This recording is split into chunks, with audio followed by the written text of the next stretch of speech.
This is the Aftermarket Radio Network.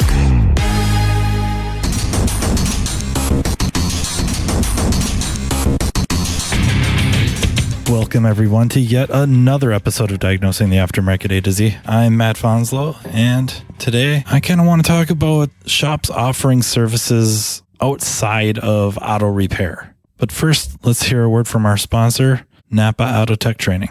Napa Auto Tech offers 3-hour virtual technical classes that can be accessed from the comfort of your home. To find out what courses are available, go to napaautotech.com and click on the Napa Auto Tech class calendar link. I guess the reason this is a subject is I've gotten quite a few private messages and emails from technicians, I guess all over the place, and not just techs. There's managers, stuff like that. Not that that's by itself all that important, but they've heard either on this podcast or others where I've talked about my kind of background growing up, a little bit on the farm, but I think primarily in my grandparents' implement dealer, and how as time went on, they got away from the implement portion. So at one time, I was maybe middle school age. My grandparents were selling Massey Ferguson and Sperry New Holland equipment. And they were given an option shortly after Ford had bought New Holland that if they wanted to remain a dealer, they would have to make a significant investment into the system, which is essentially be like the catalogs, parts cataloging, networking amongst other dealerships, something that we take for granted now. It's just what they do. Back then, there were no computers in the dealer. Parts were looked up on a microfiche machine, and that stuff's really not all that important to the discussion, but they got away from the farm machinery and just their retirement age already are getting there. The buildings paid off, the land's paid off. They really just went to kind of their sidelines, which were forestry and garden. So Johnsrud or Jonsered, Husqvarna, Still or Steel, depending on where you live. And I guess to be completely honest with Jonsered or Jonsered, it's really pronounced Jensrud. Mainly chainsaws, brush cutters, trimmers, blowers. That's really what they focused on and dealt with, and really what I spent a lot of my time late middle school, early high school dealing with. The farm equipment stuff had really dwindled off. We're no longer franchise dealers. So the question is, as an auto repair shop, would it make sense to offer small engine repair? And it's difficult for me to speak about, honestly, I guess 4-stroke, but such sidelines to me. The first question is you have to consider opportunity cost. What do you potentially lose by having these other things to do, whatever that may be? And so right now I'm speaking almost specifically of you decide you're going to presumably sell.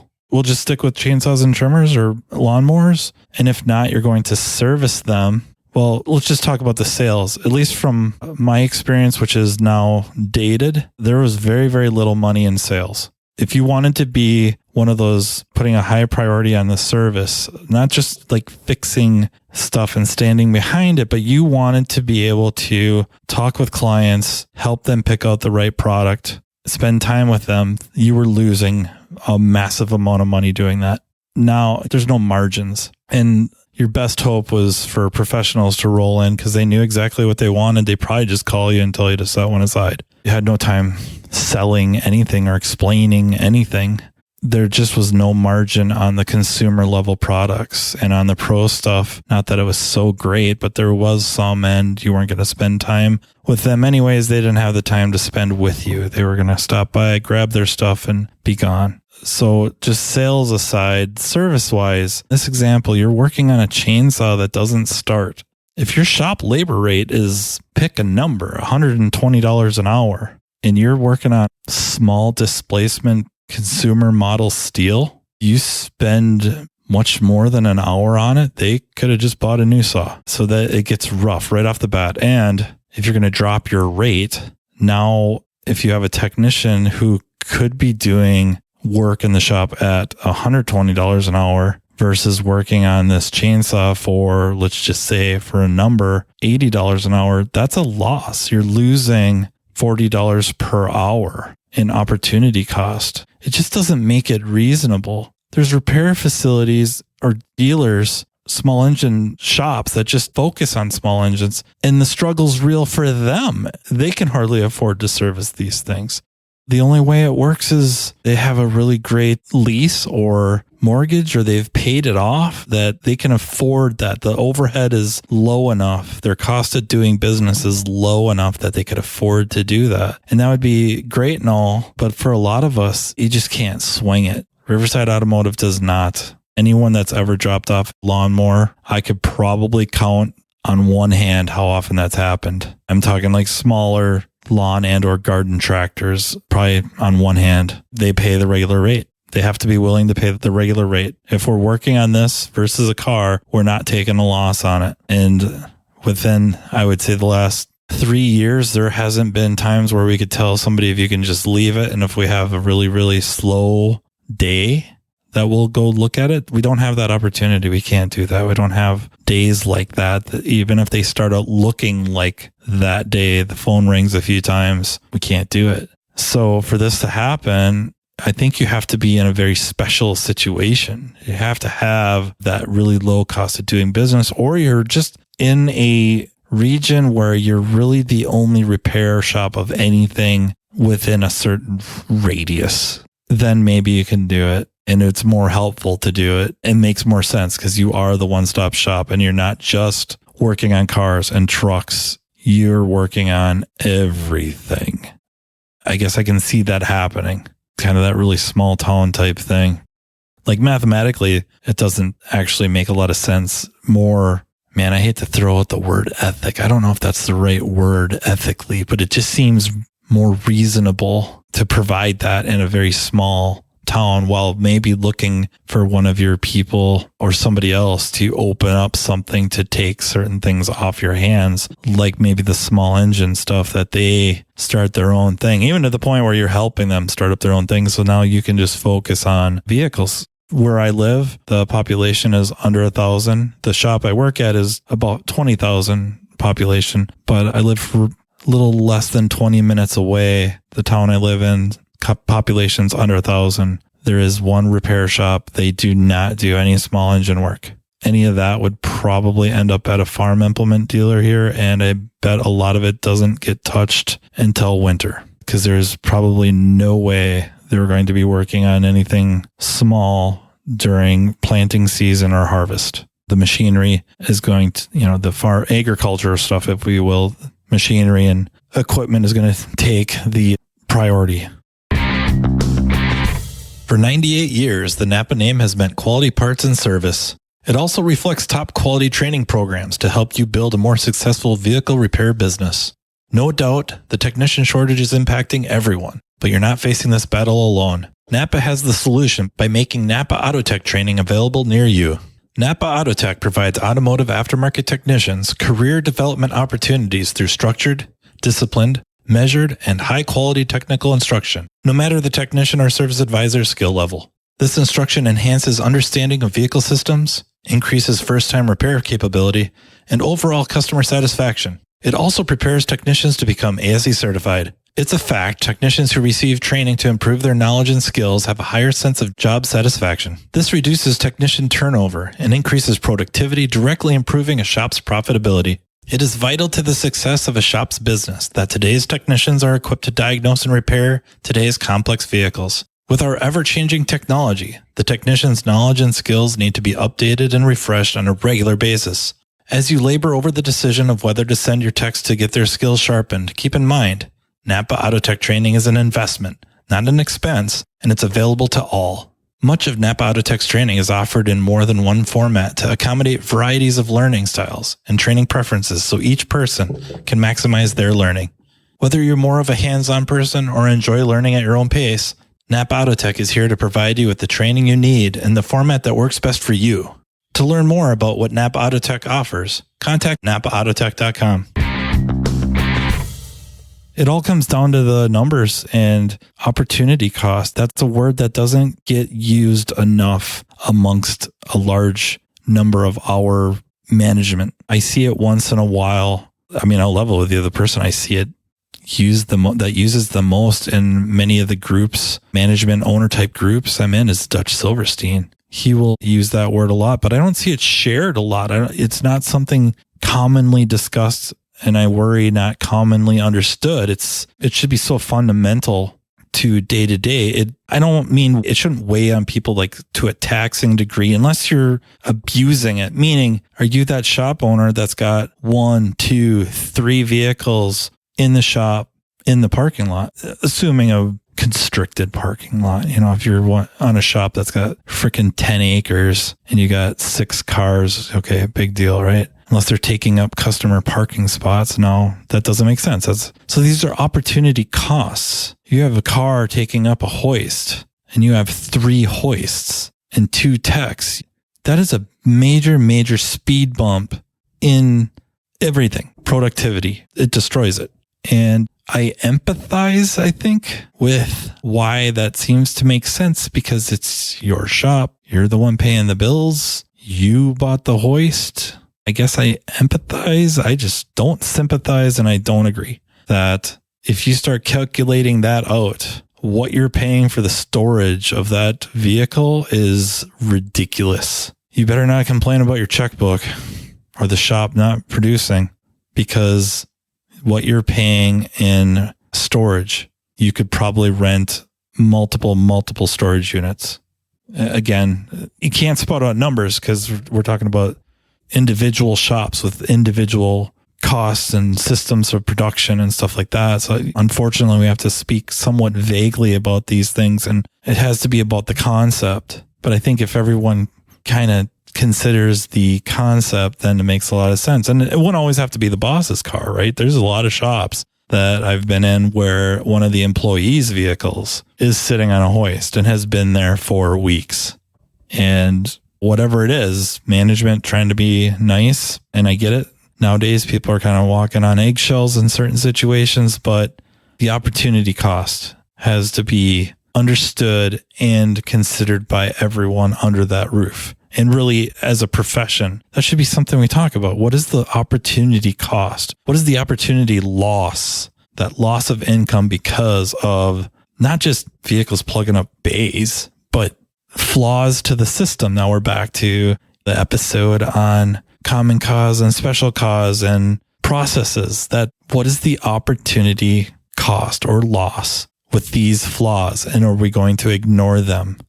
And so the outside looking in, it's easy for us to talk on a podcast or sit and listen to a podcast and go, yeah, of course you would eliminate or as best you can repair the flaws, and yet the flaws remain.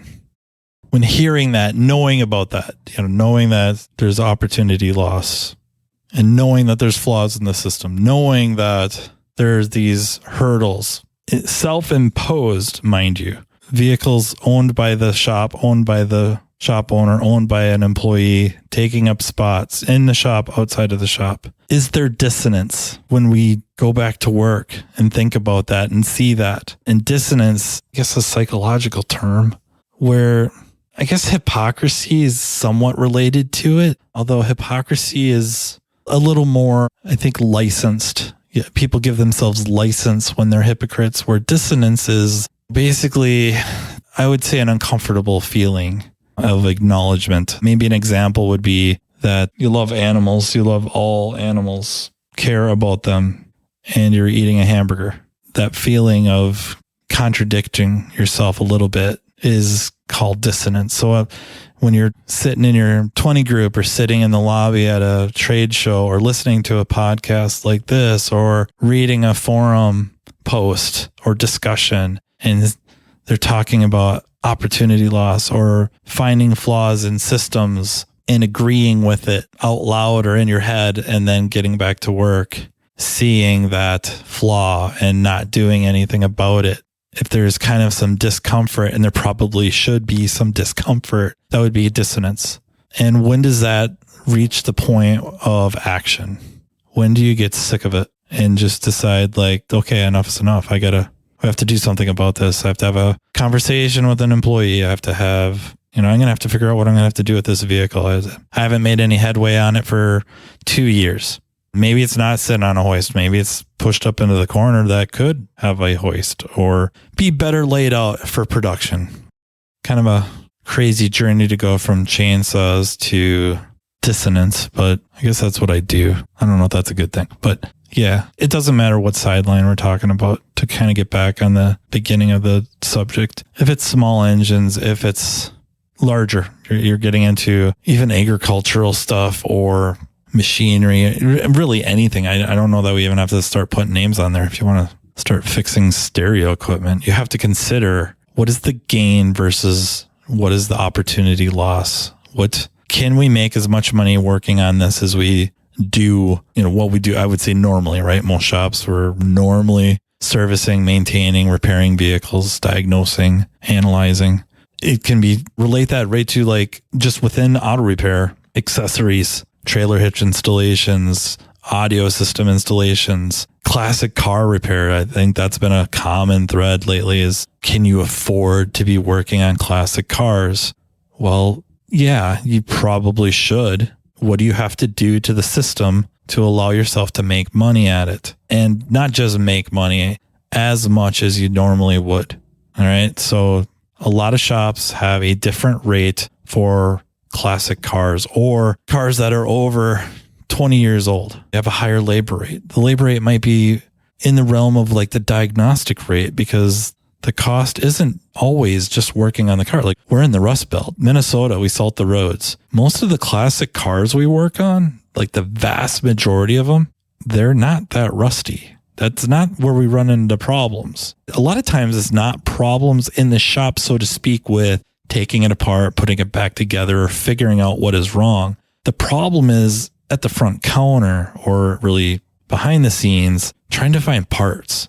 I guess our shop does not have a labor line for the service advisors or anyone for that matter. Technicians, service advisors, the owner poring over parts catalogs, the internet, trying to find parts for these things. So that's why the rate goes up. And we try to watch it kind of on a per hour basis, if you will. If that car was in here, that Chevelle was in the shop for 2 days, and we worked on it for X amount of hours, did what we bill out mirror or mimic what we would bill out for a different vehicle, newer. It doesn't necessarily need to have the similar issues, just that about the same time frames. And if it doesn't, we adjust. And we've done a lot of adjusting on it. So we do work on classic cars because nobody else wants to work on them. Part of it's carburation. Any of the shops that have lost their veterans to retirement, they don't have anyone there familiar with carburetors or points, ignition systems. So some of you guys listening to this are probably going to have to rev up Google and look up what a carburetor is and what a points ignition is, stuff like that. And we do it, but we're going to make money at it. And I don't think there's anything wrong with that. And I'll level with you. I can think of one person that rejected it, and it was a car we probably didn't want to work on anyways. So it's gone over really well. They're so happy to have somebody that wants to work on their vehicles, seems to care about them and their vehicles. And it kind of falls in line with at least what I perceive to be people with boats, or when they go to buy a new gun or a new TV or whatever, something they want. It's their baby. It's a toy. The price of service and repair, and to a degree, I guess, restoration, doesn't carry the same, maybe not weight. It just doesn't seem to affect them the same way it is with their daily driver. So I guess in a very, very roundabout way, long-winded, any of these services you wish to provide, whether extended inside of auto repair or outside of auto repair, I'm definitely not going to tell you not to do something, but what you need to consider is opportunity cost, or think along the lines of opportunity loss. What's the loss of income if I'm going to provide this service? And that goes for everything. You can start breaking it down to just what you do every day. And are we losing money doing these oil changes? I'm not saying you eliminate them. I'm not saying you run the price way up, but it's an interesting exercise to consider. Okay. So with all that, I leave you. I very, very much appreciate you listening. I really appreciate the feedback you've been sending over the last few episodes, the ideas for new episodes, and look forward to more. Please keep them coming. You can message me on social media. I'm pretty easy to find. And then thank you again for listening. And Thank you to the Aftermarket Radio Network for making this all possible and editing these things so they actually sound somewhat smooth and coherent. And then thank you for our sponsor, Napa Auto Tech Training, for really making this all possible. Until next time, take care. You've been listening to Matt Fanslow, diagnosing the aftermarket A to Z on the Aftermarket Radio Network. Follow Matt on your favorite listening app. He's very interested in what you have to say. Let him know what you'd like him to cover and come on the show. Matt is all for advancing the aftermarket. Find Matt Fanslow on social media and connect or on aftermarketradionetwork.com.